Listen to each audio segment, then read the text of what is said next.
hope that you liked the intro, or rather loved the intro. Let me know what's better, the intro or chai, or watching the intro while drinking chai.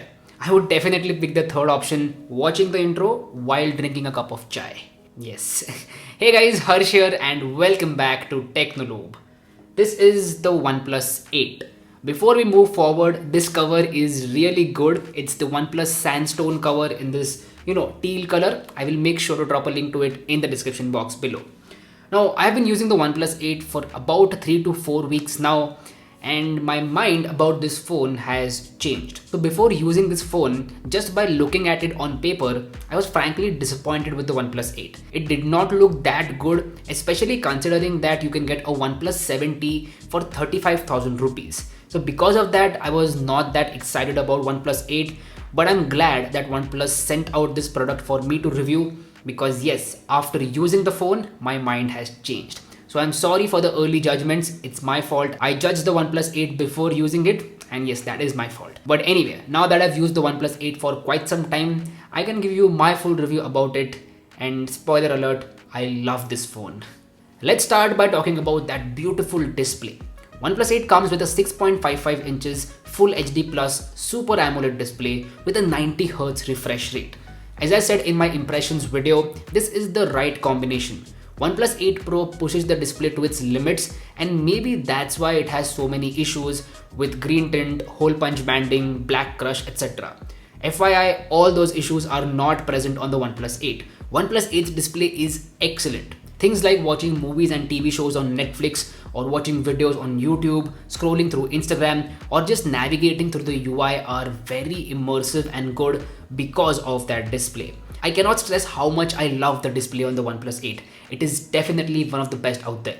Now the display is also slightly curved on the edges. It's not a big curve, that's why I don't mind it because I never had any accidental touches. So this curve is okay. Anyway, enough about the display. Moving on, let's talk about the design and build quality. As soon as I unboxed the OnePlus 8, I instantly realized that the design is different from OnePlus 7 and 7T. In terms of design, it is a major upgrade in the sense that it feels more premium now, and the build quality feels more sturdy. Like it feels a solid premium smartphone. It does not feel bulky in the hand, it's slim, and the overall experience is just really good. Also, I love this color. It makes for some really good B-roll and photos, like the way it reflects light is just beautiful. OnePlus 8 does come with a glass back panel, but it does not come with wireless charging. So that's the thing that I miss on this phone. Wireless charging should have been there on the OnePlus 8. They gave it on the OnePlus 8 Pro, but it does not make sense to remove it from the OnePlus 8. If wireless charging would have been there, I would be very happy.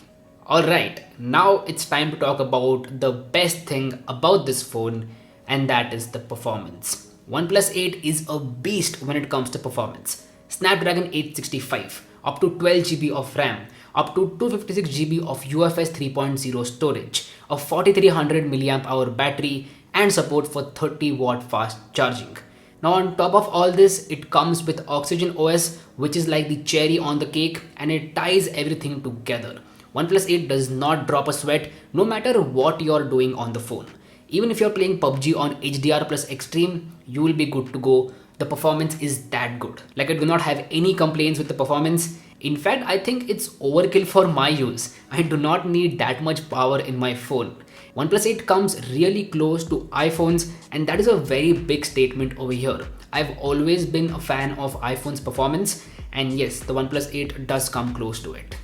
Now, if you ask me the difference of performance between OnePlus Nord and OnePlus 8, then there's a significant difference and it is noticeable.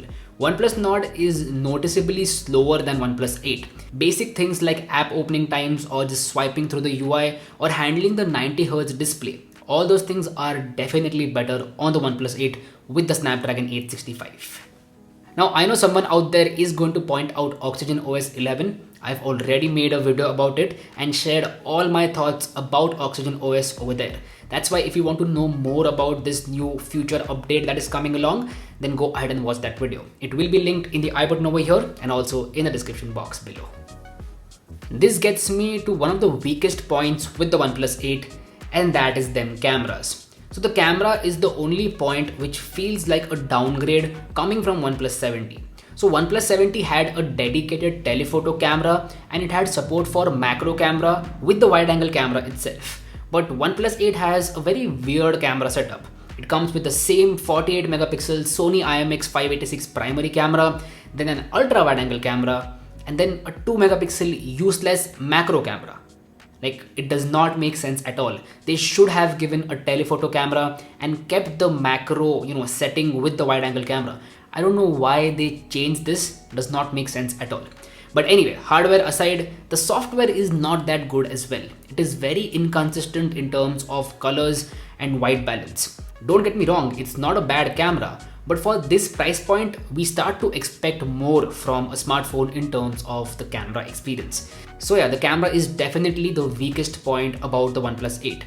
But I'm gonna say it's not that big a deal for 90% of the people. You know why? Because we anyway edit our photos and then upload them to Instagram. For example, take these photos over here. I shot them on the OnePlus 8, edited them on Lightroom on the OnePlus 8 itself, uploaded them to Instagram and got the highest likes. So as long as the camera takes good photos in terms of exposure and detail level, which the OnePlus 8 does, then I don't think it's that big a deal. And you can always install Gcam to fix the issues. I've already made a video about that as well. You know the drill. I button, link in the description box below. You can watch that video after this video. Overall, what I am trying to say is that the overall package of OnePlus 8 is excellent, and that's why you can adjust with the camera. Alright, so I'm editing the video right now and I realized that I missed a couple of points. Number one is battery life. Battery life of OnePlus 8 is decent enough. It will easily get you through the day with 10 to 15% battery left. So you can easily use it throughout the day with some juice left at the night. It does come with 30-watt fast charging and that is helpful. The second point that I missed is the front camera. How is the selfie performance? Honestly, I was disappointed with the selfie performance. I did not like the selfies from the OnePlus 8. You will have to use Gcam to get better selfies, and OnePlus needs to fix their front camera in the next generation. Like this generation, Nord as well as OnePlus 8 have really bad selfie cameras. Now it's time to talk about the other things. The in-display fingerprint sensor is excellent, fast, accurate, and it worked like 99% of the times, which is excellent. Also, there's support for face unlock, which is stupid fast, and every other Android OEM should take notes from OnePlus's face unlock. It is stupid fast. Apart from that, there's no headphone jack, which does not make me happy at all. I would have loved to see a headphone jack or at least a dongle inside the box. There's no dongle as well, which honestly is a bad move. What about the speakers? I love the speakers on OnePlus 8. They get very loud and the clarity is also pretty good. So no complaints when it comes to speakers. OnePlus has done a very good job over here. Now the OnePlus 8 does not have an official IP rating, but it does have the hardware to prevent it from splashes or using it in the rain. So that is there, but it would have been better if there were an official IP rating. Then you can be very sure with your phone while using it in the rain or something like that. So yeah, official IP rating would have been better. Overall, OnePlus 8 is an excellent package, and if you have the budget, then you can definitely go ahead and buy it. It will last you for 3 to 4 years minimum, if not more. And with OnePlus's track record, you are going to get regular software updates as well.